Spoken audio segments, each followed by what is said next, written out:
মুফতি আমির হামজা ধর্মীয় বক্তব্য নিয়ে তার বেশ কিছু বিতর্কিত বক্তব্য আছে, সেটা নিয়ে আমাদের প্রতিবাদও আছে। কিন্তু এমপি আমির হামজা ৮-১০টা জাহেল সুদখুর ঘুষখুরের চাইতে যে ভালো, এটা বলতে তো আমার কোনো দ্বিধা নাই। কুষ্টিয়াতে মুফতি আমির হামজা ইয়াং, তার কিছু ধর্মীয় বক্তব্য নিয়ে আমাদের বিতর্ক আছে। আমিও তার প্রতিবাদ জানিয়েছি। আমার মেজাজটাই এটা, কেউ যদি ভালো করে আমি তার প্রশংসা করব, কেউ যদি খারাপ করে আমি তার প্রতিবাদ জানাবো। আমার দলের বলে আমি চুপ থাকবো এমন দল কানা আমি নই, এটা আমার তবিয়ত। অনেকে বলে হুজুর থাক না, একটু কিছু না বললে হয় না। আমি স্পষ্ট বার্তা দিয়ে বলি, আমার বাবাও যদি ইসলামের আদর্শের বিরুদ্ধে কোনো বক্তব্য দেয় আমি তার বিরুদ্ধেও কথা বলবো। ঠিক না ঠিক যদি বলেন। মুফতি আমির হামজা ধর্মীয় বক্তব্য নিয়ে তার বেশ কিছু বিতর্কিত বক্তব্য আছে, সেটা নিয়ে আমাদের প্রতিবাদও আছে। কিন্তু এমপি আমির হামজা ৮-১০টা জাহেল সুদখুর ঘুষখুরের চাইতে যে ভালো, এটা বলতে তো আমার কোনো দ্বিধা নাই। কথা বলা ৮-১০টা টেন্ডারবাজ চান্দাবাজ মাস্তানের চাইতে যে ভালো, এটা কি বলতে আমাদের কোনো অসুবিধা আছে? আর চিৎকার দিয়ে বলুন অসুবিধা আছে। অনেকে দেখলাম যে মাওলানা জুনায়েদ আল হাবিব, মুনির কাসেমি, তারা উবাইদুল্লাহ ফারুক সাহেব এমপি হতে পারেন নাই, তাদেরকে তিরস্কার করছেন। তাদেরকে বলবো হীনমন্যতায় ভোগেন কেন? আলেমদেরকে নিয়ে তিরস্কার করেন কেন? তারা ফেল করেছে, আপনার দুঃখিত হওয়ার কথা। হোক না সে বিএনপির পক্ষ থেকে, হোক না সে এনসিপির পক্ষ থেকে, যে দলের পক্ষ থেকেই হোক, একটা আলেম যদি এমপি হয় খোদার কসম সে তো আর জালেম হতে পারবে না। রমজান মাসে নরসিংদীতে একটি কিশোরী মেয়েকে গণধর্ষণ করে হত্যা করা হয়েছে এই সোনার বাংলাদেশে। এর চেয়ে লজ্জা কি হতে পারে একটা জাতির জন্য, যে মাসে শয়তান শৃঙ্খলে আবদ্ধ থাকে, সেই মাসেও যদি একটি দেশের, আবার সেটা মুসলিম দেশ, সেই দেশে কোনো মেয়ে গণধর্ষণের শিকার হয়, আবার হত্যাকাণ্ডের শিকার হয়। এগুলো কেন হয়? এই জন্য হয়েছে, বিগত বছরগুলোর ইতিহাস দেখুন, বিগত 54 বছরের ইতিহাস তাকিয়ে দেখুন। 54 বছরে এদেশের গণতন্ত্র বলুন, বিচার ব্যবস্থা বলুন, রাজনীতি বলুন, সমাজ ব্যবস্থা বলুন, এদেশের চোর এবং ডাকাত এবং খুনিদেরকে নিরাপত্তা দিয়েছে, পক্ষান্তরে ভিকটিমদের কলিজাকে ঝাঁঝরা করে ছেড়ে দিয়েছে। ঠিক না ব্যাটিক জুড়ে বলেন। প্রশাসন নিরাপত্তা দিয়েছে চোর এবং ডাকাতদেরকে, খুনি লম্পট নাস্তিকদেরকে প্রশাসন নিরাপত্তা দিয়েছে। আমি অবাক হয়ে যাই, নতুন করে বাংলাদেশের সরকার বিএনপি গঠিত হওয়ার পরে দেখলাম আপনার বাংলাদেশ থেকে নির্বাসিত এক নাস্তিক, মারাত্মক লেভেলের নাস্তিক, জঘন্যভাবে আল্লাহকে, রসুলকে, মা আয়েশা সিদ্দিকা রাদিয়াল্লাহু তাআলা আনহাকে, এটাকে বলা হয় মুফা, বলা হয় মুফা, নাস্তিক মুফা বাংলাদেশে আগমন করেছে। কার আশকারায়, কার কাছ থেকে সে নিরাপত্তা নিয়ে বাংলাদেশে ঢুকলো, এটা তো আমার মাথায় ধরে না। আমার প্রশ্ন হচ্ছে, আওয়ামী জাহেলিয়াতের আমলেও যেই লোকটা বাংলাদেশে থাকতে পারে নাই মুসলমানদের বিতর্কের মুখে, সেই লোকটা হঠাৎ করে বাংলাদেশে ঢুকলো কার আশকারায়? আমরা বিএনপি সরকারকে সহযোগিতা করতে চাই, কারণ বর্তমান প্রেসিডেন্ট তারেক রহমান সাহেব তিনি খুব পজিটিভ কাজ করছেন, ভালো ভালো কাজ করছেন। পরাজিত নেতৃবৃন্দের বাড়ি গিয়ে তাদের সাথে কুশলাদি বিনিময় করছেন, হিংসা বিদ্বেষ ছড়াচ্ছেন এমন কোনো বক্তব্য দিচ্ছেন না, সৌহার্দ্যপূর্ণ আচরণ করছেন। এত পজিটিভ আমলের মধ্যে দলের কোনো নেতাকর্মী যদি ইসলাম বিরোধী কিংবা নাস্তিকদেরকে লালন পালন করার মতো সিদ্ধান্ত গ্রহণ করেন, তাহলে তো তিনি সবার আগে জনাব তারেক রহমানের জনপ্রিয়তাটাকেই সবার আগে নষ্ট করে দিবেন। কথা ঠিক না ব্যাঠিক জোরে বলে। আমাদের বার্তা বড় স্পষ্ট, আমরা বাংলাদেশের কোনো সরকারের মুখালেফ হতে চাইনি। আমরা সবসময় তাদেরকে মুসলি হয়েছি, হিতাকাঙ্ক্ষী হয়ে পরামর্শ দিয়েছি। হিতে বিপরীত তারা আমাদের পরামর্শ গ্রহণ না করে তারা আমাদেরকে ভিকটিম বানিয়েছে, তারা আমাদেরকে ভিলেন বানিয়েছে, তারা আমাদেরকে জেল দিয়েছে, জরিমানা করেছে, কষ্ট দিয়েছে, দেশান্তরিত করেছে। জনাব মাননীয় প্রধানমন্ত্রী তারেক রহমান সাহেবকে বলতে চায়, আপনার বাবা অত্যন্ত জনপ্রিয়ভাবে দুনিয়া থেকে বিদায় হয়েছেন। লক্ষ লক্ষ মানুষ অশ্রুসিক্ত নয়নে আপনার বাবাকে বিদায় দিয়েছে।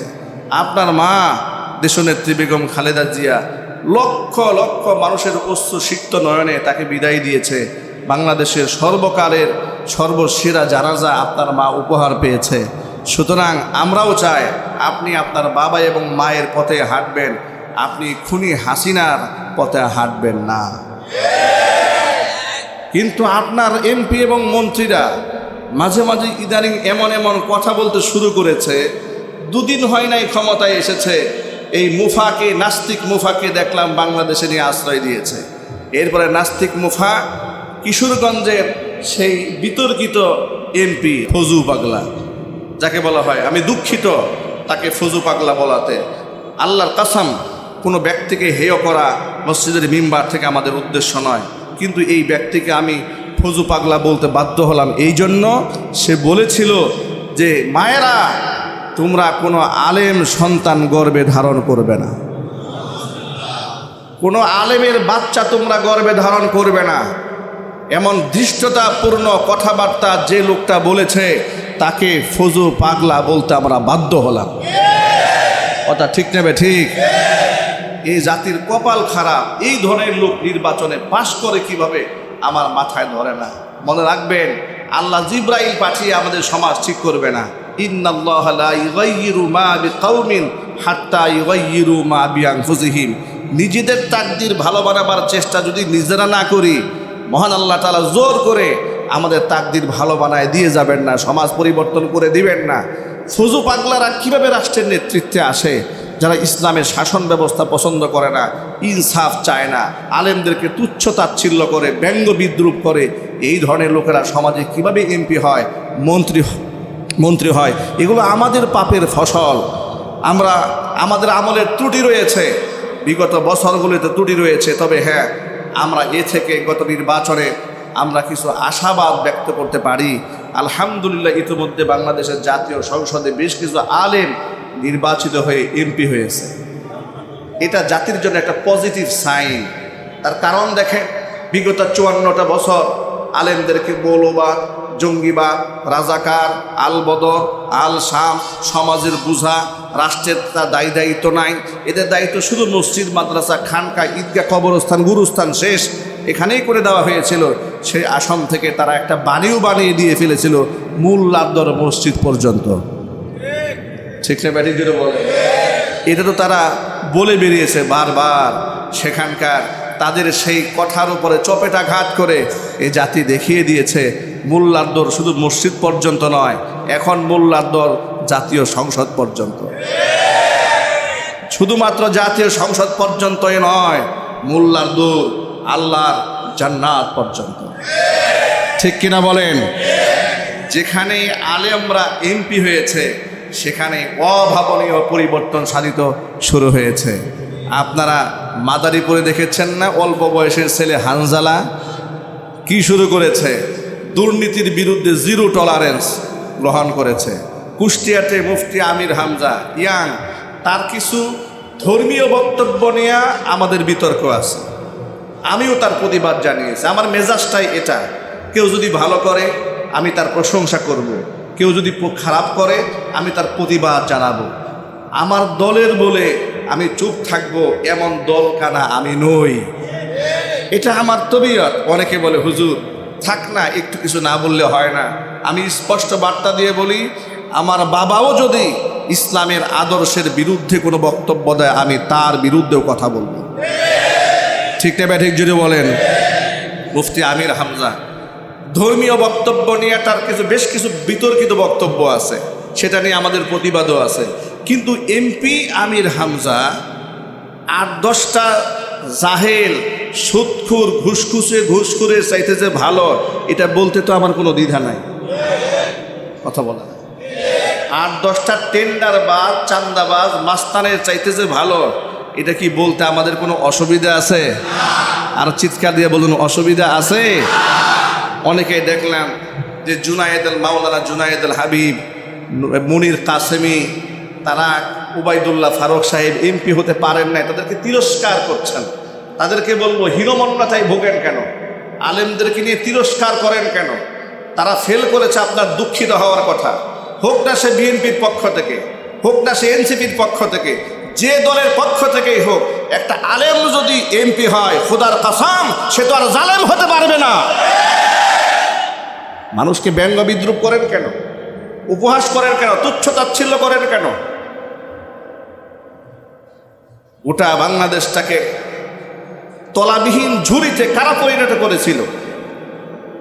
আলেম শূন্য নেতৃত্ব থাকার কারণেই এটা হয়েছিল। ঠিক না ব্যাঠিক জুড়ে বলেন?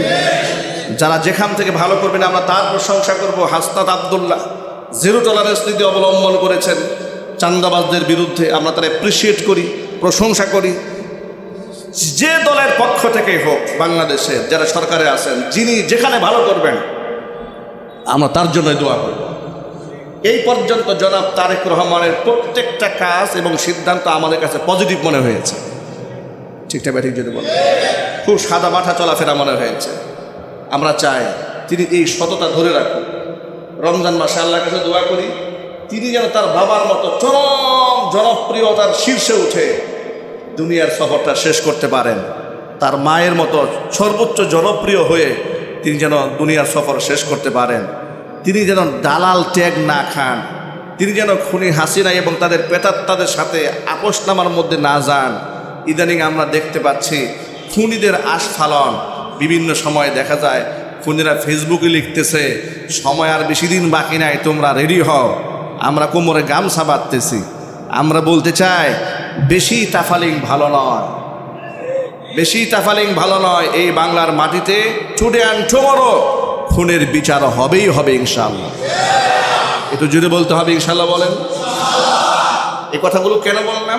ওই যে রমজান মাসে নরসিংদীতে গণধর্ষণ হলো, প্রশাসনকে ধন্যবাদ জানায়। প্রশাসন সে আসামিকে একটা ভারতের বর্ডার সীমান্ত থেকে গ্রেফতার করেছে, অনেক কষ্ট করে তারা গ্রেফতার করেছে। আমরা তো ফেসবুকে প্রতিবাদ জানিয়েছি, ওরা শারীরিক কসরত করে তারা গ্রেফতার করেছে। জিজ্ঞেস করলো, আমি ভিডিওটা দেখেছি, পালিয়ে যাচ্ছিলি কোথায়? কয় ভারতে। কেন? কয় জীবন বাঁচাবার জন্য। তুমি আরেকজনকে হত্যা করে নিজের জীবনের এত মায়া? যখন আরেকজনকে হত্যা করলে তখন মনে ছিল না যে তোর জীবনের মূল্য আছে? আজকে বাংলাদেশে শরিয়া আইনের কথা বললে অনেক লোকেরা কষ্ট পান, আঘাত পান। বেলা শেষে, দিন শেষে এদেশের মানুষ, গোটা বিশ্ববাসী বুঝতে সক্ষম হবে আল্লাহর জমিনে শরীয়তের আইনের বিকল্প কোনো আইন নাই। আপনি যদি ইনসাফ কায়েম করতে চান, আল্লাহর আইনের ছাড়া কোনো আইন আপনি দিতে পারবেন না। এজন্য আমরা বলতে চাই, পবিত্র মাহে রমজানুল মুবারকে গণধর্ষণের শিকার হওয়া মেয়েটি ভিকটিম দুনিয়া থেকে চলে গেল। আমরা বড় মারাত্মক শোকার্ত, আমরা ব্যথিত। যে কুলাঙ্গারেরা এই কাজগুলা করেছে, যে দলের ব্যানার নিয়ে করুক না কেন, আমরা কোনো ব্যানার দেখতে চাই না। সন্ত্রাসী খুনি ধর্ষকের পরিচয় কোনো দলীয় পরিচয় নয়, তার পরিচয় একটাই, সে খুনি এবং ধর্ষক। আমি অবাক হয়ে যাই, ধর্ষকের পক্ষেও দেখি আইনজীবী দাঁড়ায় যায়, ধর্ষকের পক্ষে যদি কোনো আইনজীবী দাঁড়ায় তাকেও জুতা পিটা করা দরকার। ধর্ষকের পক্ষে আপনি কেন দাঁড়াবেন? আমি ওই সমস্ত আইনজীবীদেরকে লক্ষ্য করে বলতে চাই, আইন পেশা অত্যন্ত শ্রদ্ধা এবং সম্মানের জায়গা। এটা রুজি রোজগার হয়, রুটি রোজগার হয় আপনার এই পেশার মাধ্যমে। আপনি পক্ষে দাঁড়াবেন, ইনসাফের পক্ষে দাঁড়াবেন, সত্যের পক্ষে দাঁড়াবেন। খুনির পক্ষে আপনি কেন দাঁড়ান? খুনির পক্ষে আপনি সাফাই কেন গাইতে যান? কোরআন যেখানে খুনির পক্ষে ফয়সালা দিয়ে দিয়েছেন, আল্লাহ পাক বলেছেন, কুতিবা আলাইকুমুল কিসাসু ফিল কতলা। কিসাস, হত্যার বদলে হত্যার আইন তো আল্লাহ দিয়ে দিয়েছেন। ওয়াল জুরুহা কিসাস, কোরআন মাজিদ আল্লাহ রাব্বুল আমিন তো ফয়সালা দিয়েছেন, আঘাতের বদলে আঘাত। যিনি যতটুকুন করবেন প্রায়শ্চিত্ত তাকে ততটুকুন ভোগ করতে হবে। জিনা করলে, ব্যভিচার করলে কি হবে, ফয়সালা তো আল্লাহ রাব্বুল আমিন কোরআন মাজিদে দান করে দিয়েছেন। সুতরাং কোনো জিনাকারের পক্ষে, কোনো ধর্ষকের পক্ষে, কোনো খুনের পক্ষে কোনো মুসলমান আইনজীবী দাঁড়াতে পারে না। ঠিক না ঠিক? আমি আমার সম্মানিত আইনজীবী ভাই, অ্যাডভোকেট যারা আছেন, তাদেরকে বিনয়ের সাথে অনুরোধ জানাবো, আল্লাহ পাক আপনাকে শিক্ষা দিয়েছেন, আপনাকে মেধা দিয়েছেন, যোগ্যতা দিয়েছেন, বাক শক্তি দিয়েছেন। আপনি লড়বেন ইনসাফের পক্ষে, আপনি লড়বেন হকের পক্ষে, আপনি লড়বেন সত্যের পক্ষে। আপনি কেন খুনির পক্ষে লড়বেন? আপনি কেন ধর্ষকের পক্ষে লড়বেন? আপনি যদি একটা ধর্ষককে বাঁচিয়ে দেন, আপনি যদি একটা নাস্তিককে বাঁচিয়ে দেন, তাহলে এই নাস্তিকতা করে সে যত যত পাপ করবে, এই পাপের একটা পার্সেন্টেজ আপনাকে উপভোগ করতে হবে। মহান আল্লাহ রাব্বুল আমিন কথাগুলো বুঝার তৌফিক দান করুন। সকলে জুড়ে বলেন আমিন। ভাইরা আমার, পবিত্র মাহে রমজানুল মুবারক আল্লাহ পাক আমাদেরকে দিয়েছেন আমাদেরকে পবিত্র বানাবার জন্য। আমরা তো পবিত্র হচ্ছি না। কেন পবিত্র হচ্ছি না কারণটা একটু ব্যাখ্যা করে বলে দেই। রমজান মাসে রোজা রাখাটাকে আমরা শুধু না খেয়ে থাকাটাকেই রোজা মনে করি, এই জন্য আমাদের রোজার মাধ্যমে আমাদের তাকওয়া আসে না। রমজানের রোজাকে আমরা বুঝে নিয়েছি যে শেষ রাতে কিছু সাহারি খাবো, সারাদিন না খায় থাকবো, স্ত্রী সহবাস থেকে বিরত থাকলাম, ব্যাস আমার রোজাটা হয়ে গেল। কি রোজা হয়ে গেল? একটু যদি বলুন হয়ে গেল না। এখানে অনেকগুলো শর্ত দেওয়া হয়েছে, এগুলো আমাদের জানতে হবে। নবী করিম সাল্লাল্লাহু আলাইহি ওয়াসাল্লাম বলেছেন, মান লাম ইয়াদা কাওলা যুর ওয়ালা আমালা বিহি ফালাইসা লিল্লাহি হাজাতুন ফি আইয়াদা তাআমাহু ওয়া শারাবা। যেই ব্যক্তি রমজান মাসে রোজা রাখার পরও মিথ্যা কথা বাদ দেয় না, খারাপ কাজকর্ম ছেড়ে দেয় না, ওই ব্যক্তি সারাদিন না খেয়ে থাকাতে আমার আল্লাহর কিচ্ছু যায় আসে না। অমুসলিমরাও কিন্তু উপোস থাকে। অমুসলিমদের উপোস আর মুসলমানদের রোজা কি এক জিনিস ভাই? না, অমুসলিমদের উপোস আর মুসলমানদের রোজা এক নয়। মুসলমানের চোখের রোজা আছে, মুসলমানের কানের রোজা আছে, মুসলমানের জবানের রোজা আছে, মুসলমানের লজ্জাস্থানের রোজা আছে, মুসলমানের আমলের রোজা আছে। হাদিস শরীফের মধ্যে এসেছে, রমজানে রোজা রাখা অবস্থায় কেউ যদি তোমার সাথে ঝগড়া করতে চায়, তুমি শুধু একটা জবাবে বলবে ইন্নিমরুউন সাইমুন। আল্লাহু আকবার বলেন। আচ্ছা, এর চেয়ে উত্তম পরামর্শ, উত্তম ফর্মুলা পৃথিবীতে আর কেউ দিতে পারবে না আপনাকে। কি সুন্দর কথা রাসূল বললেন। কেউ তোমার সাথে ঝগড়া করতে চাচ্ছে, বিতর্ক করতে এসেছে, রাগ হয়ে গেছে, তুমি শুধু একটা কথা বলবে ইন্নিমরুউন সাইমুন, আমি রোজাদার। সুবহানাল্লাহ বলেন। আমাদের জবাবটা কি হবে জোরে বলুন? একটা জবাব, ভাই আমি রোজাদার, ব্যাস। এর মানে এটাই আমার জবাব, আমি রোজা রেখেছি, আমি তোমার সাথে ঝগড়া করব না, তোমার সাথে বিবাদ করব না, তোমার সাথে আমি তর্কে জড়াবো না। রমজান মাসেও দেখি মোবাইল চুরি হয়, দোকানের মালামাল ছিনতাই হয়, হয় কিনা জোরে বলেন, দিল্লাই বলেন। ঈদের বাজারে রমজানে চুরি হয়। আরে কপাল পোড়া, রমজান এসেছে এরে ভালো বানাতে, ও তো নিজেকে ভালো বানাচ্ছে না। রমজান যখন শুরু হয়ে যায়, আল্লাহ নবী বলেন, একজন ঘোষক ফেরেশতাদের পক্ষ থেকে একজন দাঁড়িয়ে তামাম দুনিয়ার মানুষদেরকে উদ্দেশ্য করে বলেন, ইয়া বাগিয়াল খৈরি আকবিল ওয়া বাগিয়াশ শাররি আকসির। হে কল্যাণের অন্বেষণকারী, তোমরা এগিয়ে আসো, কারণ তোমাদের কল্যাণের মাস এসেছে। এই মাসে তুমি একটা কোরআন খতম করলে অন্য মাসে 700 কোরআন খতমের সওয়াব আল্লাহ পাক তোমার আমলনামায় দিয়ে দিবে। এই মাসে যদি তুমি 1টি টাকা আল্লাহর রাস্তায় দান করো, অন্য মাসে 700 টাকা আল্লাহর রাস্তায় দানের সওয়াব আল্লাহ পাক দিয়ে দিবেন। এই মাসে যদি একটা নফল ইবাদত করো, অন্য মাসের ফরজ সমতুল্য সওয়াব দিবেন। এই মাসে একটি ফরজ ইবাদত করলে অন্য মাসের 70টা ফরজ আদায়ের সমতুল্য সওয়াব আল্লাহ পাক বান্দা বান্দির আমলনামায় দান করে দিবে। আল্লাহ এ রমজানের হক আদায় তৌফিক আমাদের দান করে, জোরে কোন আমিন। আমরা কি আমাদের জবানটাকে মিথ্যা থেকে, গীবত থেকে, শিকায়াত থেকে হেফাজত করতে পারবো না ভাই ইনশাআল্লাহ? বলেন না ভাই ইনশাআল্লাহ? আমরা কি আমাদের চোখের জিনা থেকে চোখকে হেফাজত করতে পারবো? আমরা কি ব্যবসা বাণিজ্যে নিজেদেরকে সৎ রাখতে পারবো? এই রমজানে অনেক অনেক অসৎ ব্যবসায়ীরা একেবারে খুব বেশি মুনাফা করার আশায় খাদ্যের মধ্যে ভেজাল দিচ্ছে, ওজনে কম দিচ্ছে, অধিক মুনাফা করছে। রমজানের শুরুতে দেখলাম লেবুর হাড়ি হয়ে গেছে 200-300 টাকা। আহারে, মানুষ এত বড় জালেম হতে পারে? এই সমাজের ব্যবসায়ী 200 টাকা 300 টাকা কেজি আপনার হালি লেবু বিক্রি করে আপনি রাখছেন রোজা, আর আপনি পাবেন মা। এটা আপনারা কে শিখিয়েছেন? পৃথিবীর অমুসলিম দেশে আমরা দেখেছি, ফ্রান্সে কি করেছে জানেন? মুসলিমদের রোজার সম্মানে দ্রব্যমূল্যের দাম কমিয়ে দিয়েছে। আল্লাহু আকবার বলেন। অমুসলিম দেশ জার্মানে মুসলিমদের রোজার সম্মানে অমুসলিম দ্রব্যমূল্যের দাম কমিয়ে দিয়েছে। এই দেশে মুসলমান রমজান মাস আসতেছে এই কথা চিন্তা করে আগেই খেজুর ট্রাক খেজুর সব কৃত্রিম ক্রাইসিস করে ফেলেছে। তেল সংকট ফেলে দেয়, গ্যাসের সংকট ফেলে দেয়, সব ফেলে দিয়া রোজার মাসে চড়া মূল্যে বিক্রি করে, আর মনে করে আমি সেল চালাইয়া জান্নাতে চলে যাব।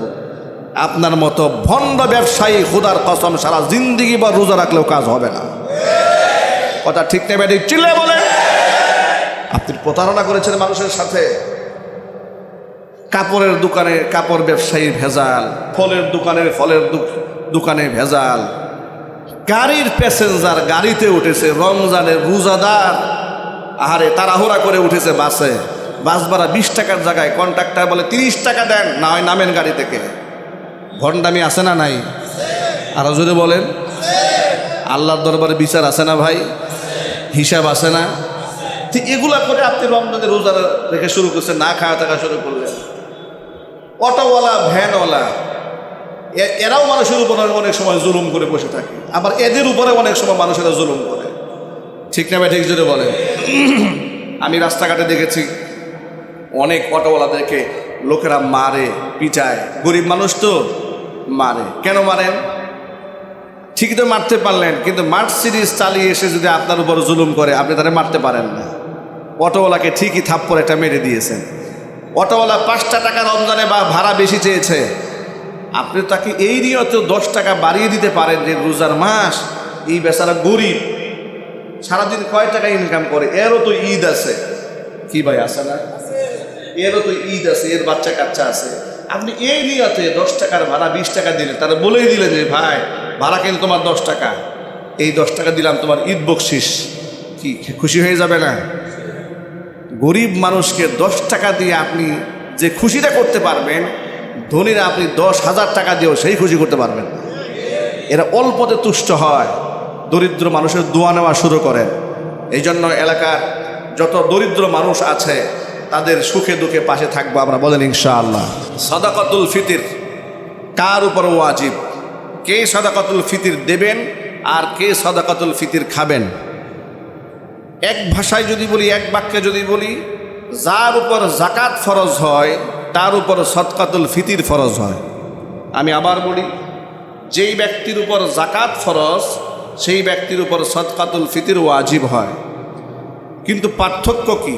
পার্থক্য হচ্ছে যাকাতের নিসাব এবং সদকাতুল ফিতরের নিসাব একই, সমপরিমাণ, অর্থাৎ 7.5 তোলা স্বর্ণ অথবা 52.5 তোলা রূপার মূল্য, কিংবা সেই পরিমাণ স্বর্ণ রূপা তার কাছে যদি থাকে তাহলে তার উপরে যাকাত ফরজ হয়।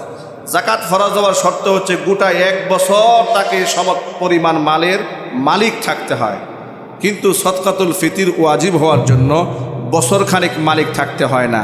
শুধুমাত্র ঈদ উল ফিতর সেদিন সূর্য যখন উদয় হবে ওই সময় যদি তার কাছে এই পরিমাণ সম্পদের মালিকানা থাকে তখন তার উপরে সদকাতুল ফিতর ওয়াজিব হয়। যাকাতের সাথে সদকাতুল ফিতরের আরেকটা পার্থক্য রয়েছে। যাকাত শুধুমাত্র নিজের পক্ষ থেকে আদায় করতে হয়, আর সাদাকাতুল ফিতরটা শুধু নিজের পক্ষ থেকে নয়, নিজের পক্ষ থেকে আদায় করতে হয়, নিজের অধীনস্থ যারা আছেন ফ্যামিলিতে প্রত্যেকের পক্ষ থেকে আদায় করতে হয়। এটা ওয়াজিব। মহান আল্লাহ পাক আমাদেরকে বোঝার তৌফিক দান, জোরে কোন আমিন। সর্বনিম্ন কত ধার্য করা হয়েছে? 110 টাকা সর্বনিম্ন, আর সর্বোচ্চ ধরা হয়েছে 2805 টাকা ধার্য করা হয়েছে। এখন বলবেন সদকাতুল ফিতর সর্বনিম্ন 110 টাকা কি করে হলো, আবার 2810 টাকা বা 5 টাকা কি করে হলো? এই পার্থক্যটা কেন হয় বলি, সাধারণত নবী করিম সাল্লাল্লাহু আলাইহি ওয়াসাল্লামের সময়ে এই সাদকাতুল ফিতর দেওয়া হতো খাদ্যদ্রব্য দিয়ে, যেমন গম দিয়ে দেওয়া হতো, জব দিয়ে দেওয়া হতো, কিশমিশ দেওয়া হতো, পনির দিয়ে দেওয়া হতো, খেজুর দিয়ে দেওয়া হতো। এখন আমাদের যে পারিভাষিক, আমাদের যে সমাজ ব্যবস্থা, এখানে এই কিশমিশ বলুন, জব বলুন, এরপরে পনির বলুন, খেজুর বলুন, এগুলো আমাদের মৌলিক খাবারের অন্তর্ভুক্ত নয়। এগুলো আমরা মেহমান আসলে কিংবা রমজানের ইফতার টাইমে একটুখানি খাই, কিন্তু এগুলা দিয়ে আমাদের জীবিকা নির্বাহ হয় না। যার দরুন আমরা এই সমস্ত খাদ্যদ্রব্য দিয়ে আমাদের এই দেশে আমরা ফিতরাটা আদায় করি না, কিন্তু মৌলিকত্ব সেখানেই। এখন আপনি কিশমিশ দিয়েও দিতে পারেন, পনির দিয়েও দিতে পারেন, খেজুর দিয়েও দিতে পারেন, এর একটা পরিমাপ আছে। এখন সেই পরিমাপ অনুযায়ী টাকার যে মূল্য আসে, যদি আপনি খেজুর দেন তাহলে খেজুরের যে মূল্য আসে, আবার খেজুরের মধ্যে ক্লাসিফিকেশান আছে। 500 টাকা দামের খেজুর আছে, আবার 1000, 1200, 1500, আমি সৌদি আরবে দেখেছি 40,000 টাকা কেজি খেজুর আছে। এখন সব বড় লোক তো সমান নয়, সবাই কি এক দামের জামা কাপড় পরে, সবাই কি একরকম খানা খায়, একরকম লাইফ লিড করে, জীবনযাপন করে? যদি না করে থাকে, যিনি যে মানের জীবনযাপন করেন তিনি সেই মানের সাদকাতুল ফিতর আদায় করবেন। যিনি সবে মাত্র একটু ধনী, আর কি একটু ধনী, মানে মোটামুটি, তিনি দেবেন মাথা পিছু 110 টাকা। যিনি শিল্পপতি, গ্রুপ অফ কোম্পানির মালিক, মার্সিডিজ বেঞ্চে চলেন, রেঞ্জ রোভারে চলেন, জেট বিমানে চলেন, এইরকম শ্রেণী, তিনি কি সাদকাতুল ফিতর 110 টাকা করে দিবেন? এটা কি ইনসাফ হলো? না, এটা ইনসাফ হলো না। তার জীবনযাপনের মান যেমন, তিনি মাথা পিছু 2805 টাকা করে তার সদস্য যারা আছেন সবার জন্য আদায় করবেন। এখন আমরা এখানে যারা আছি, কার অর্থনৈতিক অবস্থা কেমন এটা তো আমাদের নির্ধারণ করা সম্ভব নয়। এটা তিনিই ভালো জানেন যে আমার অবস্থাটা কি। কারণ এই সমাজে অনেক বড় লোক আছেন, চলে মিসকিনের মতো, ঠিক না ঠিক? আবার অনেক গরিব আছে, চলে রাজা বাদশার মতো।